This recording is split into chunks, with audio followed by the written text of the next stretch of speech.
গুম আয়নাঘর আজকের না, নিপীড়ন নির্যাতন শেখ মুজিবের আমল থেকেই শুরু হয়েছে। শেখ মুজিব যতটুকু করে যেতে পারেননি, শেখ হাসিনা তারই রেপ্লিকা অনুসরণ করে জনগণের উপর নিপীড়ন চালিয়েছে। এ কথাই বললেন অন্তর্বর্তী সরকারের উপদেষ্টা মাহফুজ আলম। আর প্রধান উপদেষ্টার প্রেস সচিব শফিকুল আলম বলেন, শেখ হাসিনাকে তরুণ নেতৃত্বই ক্ষমতাচ্যুত করেছে, তাই তাদের উজ্জীবিত রাখতে হবে। পিআইবিতে এক অনুষ্ঠানে এসব কথা বলেন তারা। বিস্তারিত জানাচ্ছেন নাহিদ সিরাজিনিম্মে।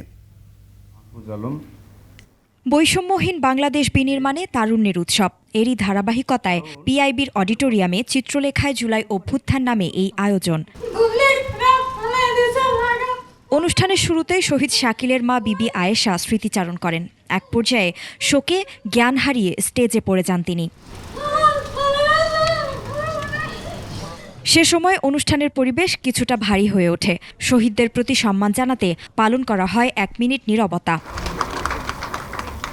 পরে শহীদ শাকিলের মাকে নিয়ে আয়োজনের উদ্বোধন করেন উপদেষ্টা মাহফুজ আলম ও প্রেস সচিব শফিকুল আলম। সভায় প্রধান উপদেষ্টার প্রেস সচিব বলেন, গত 16 বছরে অনেক চেষ্টা করেও শেখ হাসিনাকে নামানো যায়নি।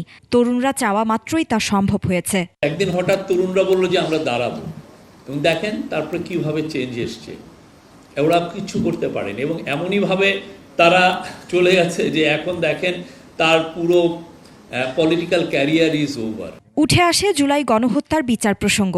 দেশের মানুষকে আশাহত না হওয়ার আহ্বান জানান উপদেষ্টা মাহফুজ আলম। গত 6 মাসে এই আহত দশা লাঘব করার হয়তো কিছু চেষ্টা করতে পেরেছি। পুরোটা করতে তখনই সক্ষম হব যখন এই নির্বিচার হত্যার কারিগরদেরকে বিচারের কাঠগড়ায় করাতে পারবো। তিনি বলেন, বাবার মতোই একনায়কতন্ত্র কায়েম করতে চেয়েছিলেন ফ্যাসিস্ট হাসিনা। রাষ্ট্রের টাকা খরচ করে আইনশৃঙ্খলা বাহিনীতে আদর্শিক গুন্ডা তৈরি করেছিলেন, সেখানে ছিলেন সাংবাদিকরাও। এই আদর্শিক গুন্ডারা বেসিক্যালি বাংলাদেশের হাজার হাজার মানুষের উপর যে গুম খুন নিপীড়নের একটা যে বাস্তুতন্ত্র ছিল, একটা ইকোসিস্টেম ছিল, এই ইকোসিস্টেমকে সাবস্টেন্সিয়েট করেছে। তারুণ্যের উৎসবে জুলাই অভ্যুত্থান নিয়ে নির্মিত শ্রাবণ গুচ্ছ সহ আরও বেশ কয়েকটি চলচ্চিত্রের অভিষেক হয়। সাথে ছিল জুলাই অভ্যুত্থানের বাছাই করা আলোকচিত্র, গ্রাফিতি ও ভিডিও প্রদর্শনী। কথা বলি গণতান্ত্রিক এক স্বপ্ন রাষ্ট্রে।